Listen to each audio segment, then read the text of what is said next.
Well, I'm joined now by political presentation consultant Graham Davies. Graham, it was full of doom and gloom, wasn't it, this speech? What were your initial thoughts? Well, not just doom and gloom. There was hardly any light and shade at all. It was hardly public speaking.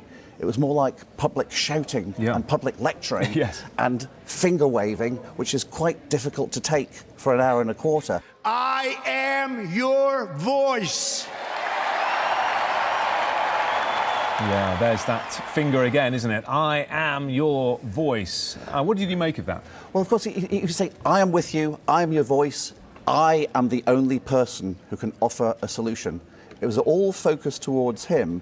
It was very much the ego has landed. Yeah, and there's that rule of threes that we all know about, isn't it, when we're giving speeches? Ignored, neglected, abandoned, pause for applause. His favourite rule of three during that speech was believe me, believe me, believe me. But of course, when he does it all the time, if you repeat a phrase too often, you actually devalue it with each repetition. And sometimes he really should stick to what's on the autocue instead of trying to ad-lib something new on the hoof. Yeah. Do you think he turned it round? Because we had the plagiarism issue at the convention, we had the booze cruise, didn't we? Do you think he managed to turn things round? Well, there was no hint of plagiarism in this speech. This was very much Donald Trump in your face all the time. There was no conviction gap at all between what he really thinks and what he said.